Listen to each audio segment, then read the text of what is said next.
Welcome to Recos, the inventory success podcast where we dive deep into how today's operators source, manufacture, finance, and sell their inventory to build remarkable businesses. I'm your host, Mike Gelb. I'm the community manager here at MFD. MFD is the inventory success platform dedicated to helping product companies expertly manufacture, finance, and distribute their products. If you want to learn more, check out manufactured.com. Our guest today is Alex Yancher, who is the co-founder and CEO of Passport Shipping. Passport Shipping enables D2C and marketplace businesses to expand internationally, whether that's shipping cross-border or enabling an in-country fulfillment strategy. So if you want to go international, if you're a brand or you're thinking about it, Passport will handle all the shipping and logistics, or they rather partner with shipping companies and handle the logistics.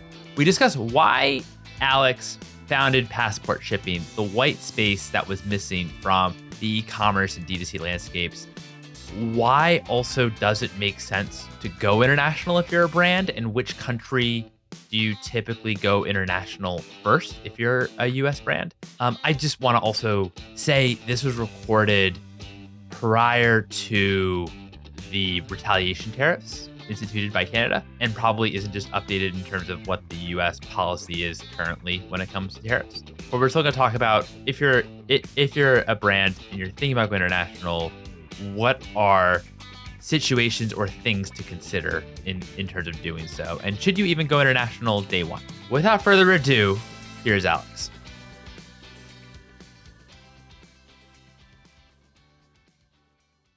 Alex, thank you so much for joining me here today. How are you? I'm great, Mike. Thank you for having me. No, really appreciate you coming on the show and on such short notice. Can we talk a little bit about the very beginning of Passport? What was the inspiration for starting an international shipping company devoted to the direct-to-consumer channel? Yeah. So before Passport, I used to run operations for a personal shopping company called Links that helped people abroad buy products from the US. The way it worked is somebody would take a link to a product that they see on a direct to consumer website like Allbirds, or even from Etsy or Amazon or eBay. Those are big markets for us as well, and stores that we would buy from as well. And they would drop it in what we called a universal shopping cart. They would buy it from us. We'd get the money, and then we would go on those websites. We ourselves would like physically go in the beginning. Obviously we created some automations, but in the beginning we physically would go on these websites, type in, the product that they wanted. We'd buy it on our own credit cards. How does that work in terms of the transaction? If someone actually places the link in there or has a shopping cart, do they actually need to buy that product right then, and then you make that purchase kind of on their behalf on the actual link site that they did? Is that how it kind of worked? Yeah, that's how it worked. Sometimes you would have a situation. It was very rare, but they place an order, and then we would place our order. Call it 5 hours later, and it was out of stock by then. So Got it. Okay. so things like that would happen, and then we figured out ways of tightening that and making it a lot faster. Like I said, much more automated. But yeah, that's kind of how it worked. So where we came in was, or one big value point where we came in was we put in our address in Delaware. Delaware is one of the only tax-free, like sales tax-free states. I don't know about income tax, but sales tax-free states, a lot of people love shopping in Delaware for that reason. And we had a warehouse there so that we can put in, a Delaware address and not have to charge this extra tax for the customer. And that was a big value prop as well. So the items would come into our warehouse, and then it was my job to figure out how to ship those packages all over the world. Big or small, cheap or expensive, we weren't in control of what people wanted to add to the cart and what they wanted to buy. So had to really figure it out for so many different types of permutations. And what I very quickly learned is that international shipping is way more than just the logistics. That's a challenge in and of itself, but it's way more than that, which makes it a even bigger challenge. You have to deal with regulatory compliance. Every country has their own version of FDA. Canada has Health Canada, for example. Every country has its own set of rules and regulations around taxes and duties, which are two different things. And in some countries, they also have like a state tax system and a government system. That's how Canada is. Every province, we call our states, they call theirs provinces, the same thing.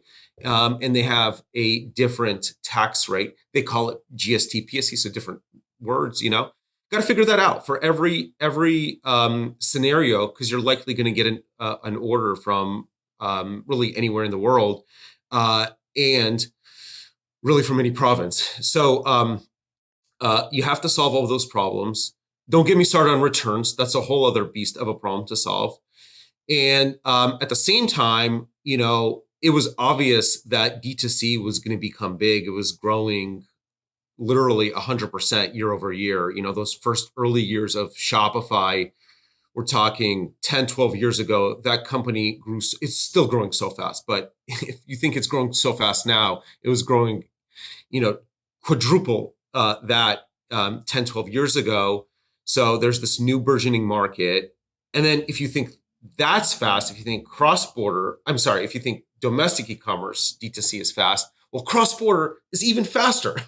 So it's like a faster thing within a fast-growing thing, with this looming problem with so many complexities of what I just described. So I thought, wow, this is the making of an incredible business opportunity. So left Links, started Passport. It was incredibly hard to build it from the beginning, but that's how we got going off that idea.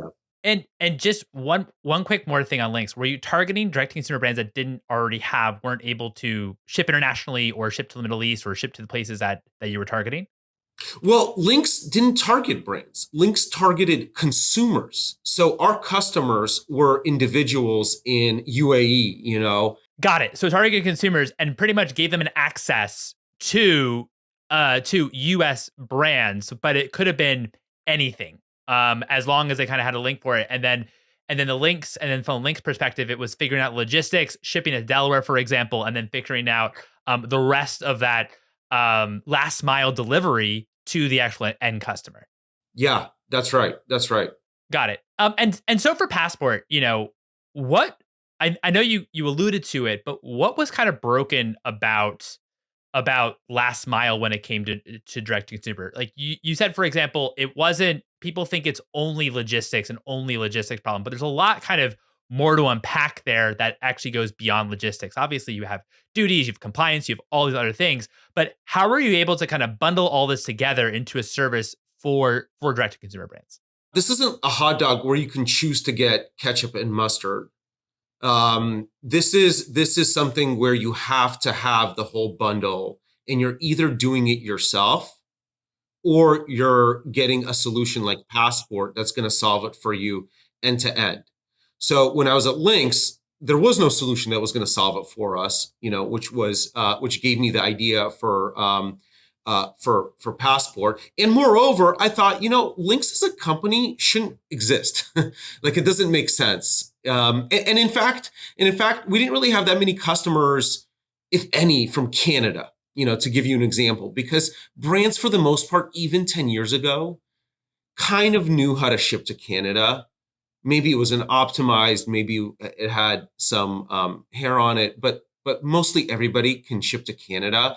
So most of our sales were in the Middle East, they were in LATAM, countries that even to this day haven't really figured out how to really do cross-border e-commerce well. And these buying services, they still exist. Lynx still exists. And it just focuses on the Middle East, as a point to that. But everybody's getting a solution. Everybody needs something that's going to help them calculate duties and taxes in their cart. Everybody needs an answer for returns. Everybody needs customer support on those international shipments, which has a different engagement model, because the shipment, it's just going to take a little bit longer than domestic. So you have to get it to that country, and then it becomes essentially a domestic shipment. So it's just going to take longer. You're going to get more customer support tickets. Regulatory compliance. You're going to need somebody to, figure it out for you and help you understand how it's going to work. And our thesis early on was that it's actually better to have a lot of those things vertically integrated and handled by one company. Just, it's better for you as a customer. And the reason it's better is because fundamentally, a lot of those pieces, they need to talk to each other and they need to work together seamlessly. So, for example, let's say you use Avalara to calculate duties and taxes in your cart. They're great. They're known for duty and tax calculation. They're a great company. But you don't use them to be your customs broker to ship to another country. Okay. And you get a bill and you look at the bill and you're like, wait a second, I got charged $31.27. Okay. And then you look at how much you charged your customer based on Avalara's calculation, and it's like $26.17. And you're like, okay, like you're looking, you're an analyst, and you just can't figure it out. It's confusing. And you go call the broker and they're like, I don't know, this is how much I have to charge you. This is my math. I don't know I don't know what Avalara is telling you. That's not my problem. That's their problem. Go call Avalara. This is my calculation. You're like, okay, I get it. You're not going to hold the customs broker accountable for what Avalara told you to charge in the cart. Okay. Go to Avalara. Avalara, I don't get it. You told me to charge this amount and I've just got a bill for this amount. Explain yourself. They're like, I don't know.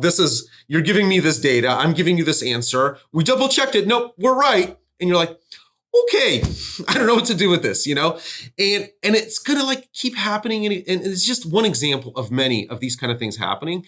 So my thesis was, you want a company that's going to be held accountable for that. It's not like we're perfect and we never make that mistake. It happens with us too. But at least you could come back to us and we're not going to pass the buck to anybody and we're going to figure it out. And we're going to be like, aha, we know what happened. It's because your 3PL is giving us one piece of data and your Shopify store is giving you another piece of data. And that's what we use. And we use different sources for both these things. And of course, we're trying to triangulate, but in this particular case, it didn't work because of whatever. And here's how you fix it, So when it doesn't work, we can fix it. And it usually will work because we're triangulating on the back end to make it accurate. And this is just one of many examples where it just makes sense to have one company handle it. Totally. It makes total sense. Also, I'd imagine as a brand owner, this is also not the part of the business that you kind of sign up for in terms of dealing with, because I think that probably what you're focused on your DTC channel is obviously how do we drive sales, how do we create revenue drivers instead of kind of focusing on the logistics. Much better to actually outsource it and kind of have one company be involved in doing so, rather than relying on fragmentation and different companies kind of on different parts of the pie. When it comes to triangulating data, how long does that tend to take? I'd imagine that when you first meet with a brand or a brand starts working with Passport, I would think that you're still trying to understand their data from the 3PL, from other sources, that maybe in the beginning it might be more difficult you might actually have a lot of these issues. Is there usually a period in terms of a flow side that, or if it's a few months or what have you, that you can actually realize, okay, we actually understand now how the data kind of works together, which data actually is more accurate in terms of, or what we need to trust when it comes to when it's up to actually calculate our duties and what have you. Just if you can walk us through that, that'd be great. So I would say that we try to set you up for success by having a onboarding that goes through all of these things and tries to make sure that you're set up, and we don't need to find out the hard way, month 2, 3, or even one weekend. And then of course we do a QA process before you go live. We have our processes by which we really go through every HS code. We make sure everything is accurate. All the data is there, everything from country of origin to the correct values and weights, and everything is meant to be set up correctly. Now, of course, exceptions happen. So there's an exception handling process. And moreover, as you start to work with us, you're going to start adding new products and all that. And we have a process for onboarding those products. And it's really fast. I mean, we can't tell a brand when you add a new product, maybe month 3, you know what I mean? You're going to have accurate information. That means for 3 months, they might have been underpaying or overpaying or having things stuck, and we can't put them in that position. So of course we're essentially at the same time that they're uploading that thing, um, we're cleansing that data and we're doing it. So we try to do it accurately, and then we do spot checks and QAs and all of that. But that's really part of our core value prop, is that you're set up for success from a fiscal and regulatory standpoint for international. No, that makes a lot of sense. I mean, I guess what we actually probably should have covered before even diving into Passport is if you are a brand that the DDC channel is a large channel for you, or you're devoted to the DDC channel, when does it even make sense to go international? I'm sure you get this question a lot, but just wanted to ask. Yeah. So I would say that every brand, day one, is international. And it's a question as to what degree they're international. And what I mean by that is any marketing strategy that you're going to have is going to have some splash effect to Canada for sure. It's going to splash to basically English speaking, American affinity countries to some varying degrees. So for sure, if you're using influencer marketing, I'd say for that, day one, if you're using an influencer, you're more international than you are US, meaning like influencers, most of their fans, just by virtue of most of the world, US is only, less than 10% of the world's population.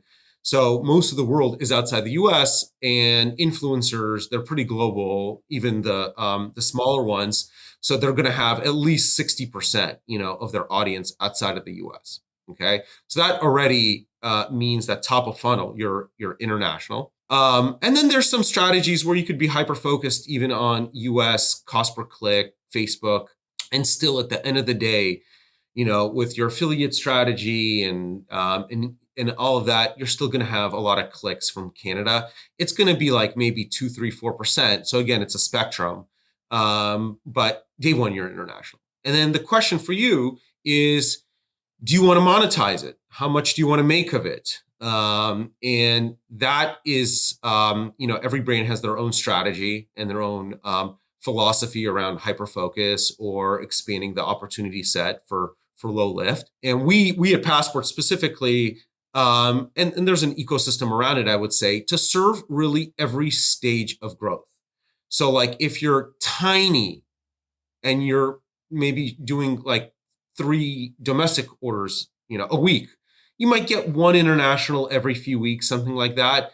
Yeah, I'd say take that order. Why not? You're growing your revenue. You can use Shopify shipping, print a label, drop it off at USPS, or if you're using UPS, use UPS. Shopify shipping supports both those carriers, super simple. And then you graduate, you get it to a 3PL, and we service 3PLs, and you get onto Shopify Plus. You get our software to calculate, duties and taxes and localize the experience. And then you get so big where you're like, okay, we're bursting at the seams here. We need to start localizing our inventory in market. And we have a solution for that. I don't know, Mike, if you heard the news, but we acquired a company called Brand Access that works with really large brands that helps them set up local fulfillment in Canada, UK, EU, Australia. And a lot of those customers, it actually surprised me when we were doing due diligence on this company. It actually surprised me, but a lot of those customers, they started international with local in-country fulfillment as part of their day one strategy. So it wasn't, they didn't do any international, and this is the way they got going, because again, they felt like top of funnel, the world is their addressable opportunity. They just need to have the logistics, and the setup to handle it. I can't imagine how even just day one international, even just doing fulfillment localized in each country. I can't even imagine how to even predict, for example, how much inventory you should carry in each country, and even the levels when you're actually starting off day one. I mean, let alone, with doing multi warehousing. That's just fascinating. Is it tougher to work with companies that do self fulfillment that are quite large? I've talked to like a few brands that are quite large that actually have gone moved away from using a 3PL and actually doing fulfillment themselves. Interesting.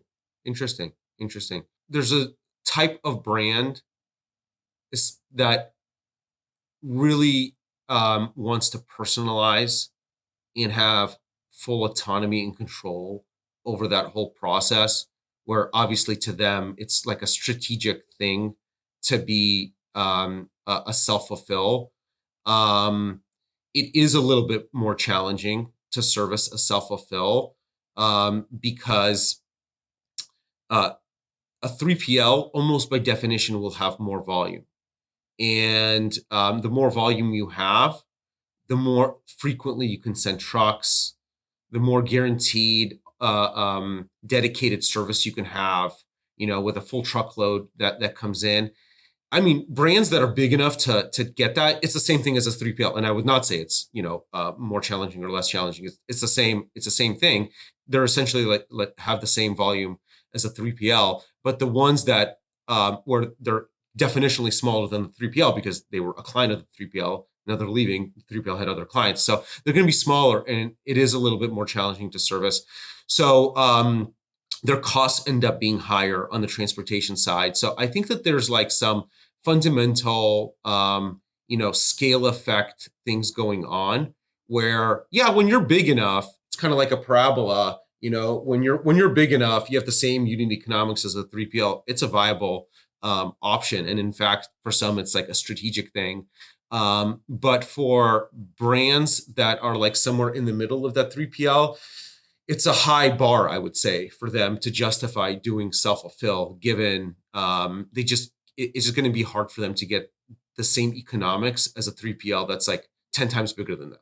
Yeah, that's that's fair. And that makes sense. A couple of the brands that I talked to, they weren't kind of satisfied in terms of what the margin they were kind of pulling off from the 3PL, so they self fulfilled. They were doing around I think 50 million in revenue, and they thought it was actually a lot more cost effective for them to actually just actually have that do their own warehousing, which I thought was also really interesting because I think that you've also It's seen on the interesting. manufacturing side too some brands actually leaning much more into vertically integrating the manufacturing side, and also just hearing as well a couple brands, and maybe these are outliers, but just hearing in my neck of the woods some brands as well leaning into actually doing their own fulfillment too. I thought that was quite interesting.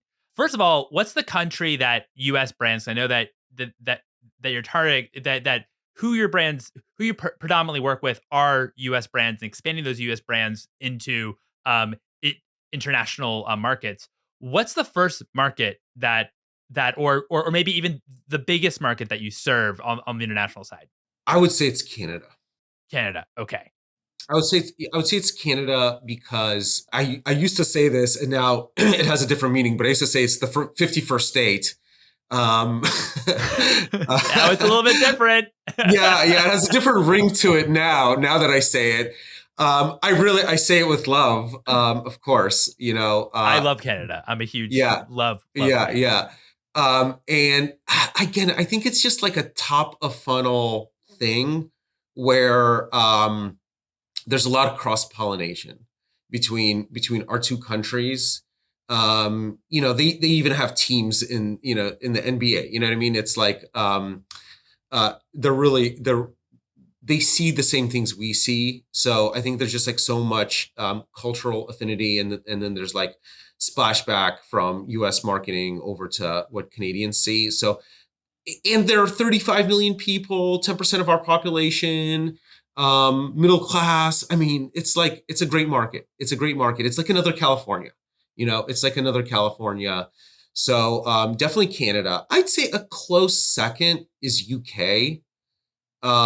Same concept. They're a little bit more difficult because we have an ocean in between us. So transit time, and I'd say their culture and their media is split a little bit between like the America world and Europe. So they definitely also have a lot of affinity for American goods, and consume the same media more or less than we do, than Canada does, but not as much as Canada. So at the end of the day, I'd say Canada's number one, UK's number two. Well, I'm glad you brought up Canada because I wanted to talk a little bit about the incoming tariffs. I know that that wouldn't affect US brands shipping internationally, more so Canadian brands shipping to the US. But it just seems from like a global perspective that um, it seems like from an international trade perspective that a lot of countries are kind of moving to become a little bit more isolated, if that's fair to say. You obviously had Brexit a few years ago. You now have some of these tariffs that are happening from your landscape, particularly focused on Canada.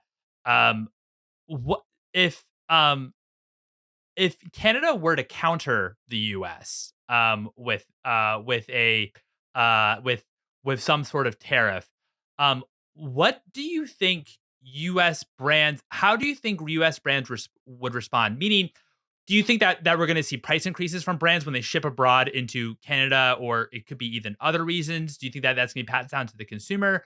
Um, do you think that they might be less inclined, for example, to go international brands if the margin profile doesn't work out? What do you think in terms of how are you thinking about this? Short term, it would be a lot of pain. Longer term, there's ways of alleviating it. Let's start with this. I don't think that we're going to see US tariffs on Canada. And I don't think that there's nothing to reciprocate if we don't do it. So I don't think that this is going to end up happening. With that said, let's talk about it. Let's be prepared for it, and see what we're getting ourselves into if it does happen, at least in this corner of commerce. So there's also something very interesting at play here. When a Canadian buys from a U.S. brand and that brand ships to Canada, okay, that brand has to declare the value that the customer in Canada paid. So if they paid $100 on this website, they have to declare $100. Okay. So if we're saying, okay, America is going to do 25% tariff, Canada retaliates with 25%, let's say. Okay. So you're talking about 25% of $100. I mean, that changes the economics of this purchase. You're going to have a drastic decrease in demand for something if it goes from 100 to 125. So what's the option? Well, the merchant can increase the price to 125 and essentially and absorb that duty. That's an option. So the other option is to eat the cost, I guess. How are you going to eat $25? It's a lot. Margins are pretty thin in e-commerce. You're not going to be able to eat that entire margin. Maybe you'll eat half of it. I don't know. Probably that you end up eating half, something like that. Yeah, no, it makes a lot of sense because I mean, I think that e-commerce are kind of. I feel like you have headwinds all over the place. Where of course, with rising CACs, for example, and increased marketing spend. Now, with as well as the tariff that has been introduced on China, you're probably going to for many e-commerce brands that do manufacture in China, you're going to have increase in COGS as well, most likely.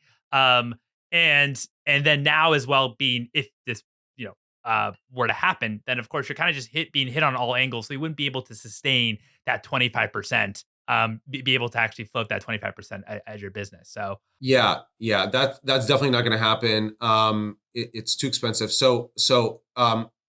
Then what the outlet, and this is the interesting thing here. I raised a question on Twitter or on X and LinkedIn yesterday around this concept of first sale rule. It's actually very interesting. US is the only country in the world that even has this concept. I think if it's not the only country, one of very few that has this rule where basically you can take the first price of a multi-step transaction. So in theory, it's possible for in a direct-to-consumer transaction for somebody shipping into the U.S. to declare the cost of goods sold rather than the retail cost. Let's wow. see. I mean, it's a little bit confusing and in the gray right now. So hopefully we get a ruling from CBP about it. But Canada doesn't have that. So the only way to avoid those tariffs would be to import into Canada and fulfill locally.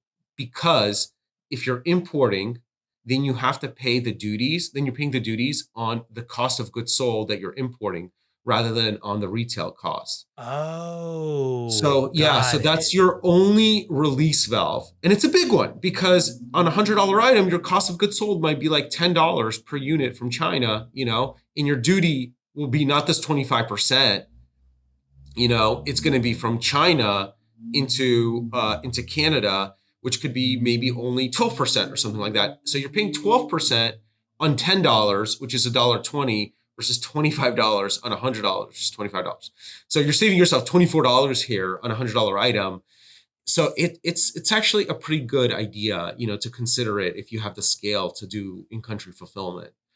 Just the unit economics are there. We talked a bit about what's kind of missing between shipping and logistics, and as well as what some of the legacy players were doing that, or were not doing that Passport does. But what do you still is maybe some missing information out there regarding going international? Yeah, I think that there's a lot of misconceptions around what's required, and it spooks people, and it shouldn't. Let me try to take this opportunity to clear this up. So there's two versions of international from US to, let's say, Canada or Europe or UK. Let's just use those markets. Okay. One version, which has one set of rules and requirements, is direct to consumer. Okay.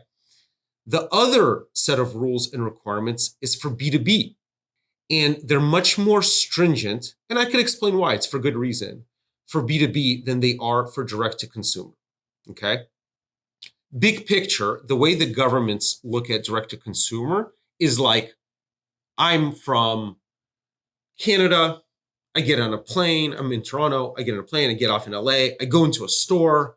I see something I like, a cream or whatever, and it doesn't have a Health Canada certification or whatever, but you're a adult. You can make your own decisions. You buy it. You put it in your bag. You travel to Canada. Nothing wrong with it. Nothing wrong. According to the Canadian government, what you just did, there's nothing wrong with it. You're in America. You read the ingredients. Canada feels no obligation to police you when you're in the US. You bought that and you travel. That's kind of how they look at direct to consumer e-commerce. You go on a website, consenting adult, and you see it and you buy it and you'll ship it. Okay. It's a different story when it's in Canada on a shelf in Walmart. That's a different story. Okay. That's a different story. That's where all those rules and regulations start to come into effect. Okay. It has to be in French for Quebec. It's a bilingual country. It has to be in French. Well, it has to be in French for domestic Canada brands. Surely, if you're an American brand that wants to sell in that market, on a Walmart shelf, you have to abide by those rules, right? Just one example: Health Canada. You have to make sure Health Canada has certified this, and you're consistently following all the rules, and you're able to uh, survive an audit. All of these things you have to be able to do for B2B. Okay. Um, B2B also means like Amazon, even if it's not physically on a shelf, it also means it's stored locally in Amazon, and Amazon requires you to have all of this as they would. They don't go, oh, you're an American brand. Oh, I don't care. You don't need to show me your Health Canada certificate. I don't care. No, of course, they're going to ask everybody the same exact requirement that the government requires. So Amazon, wherever you bucket that kind of order, that requires all those kind of regulations. So I think that there is this misconception, and when you Google it, Health Canada is not going to put out something there that these you go buy and go kill yourself. We don't care.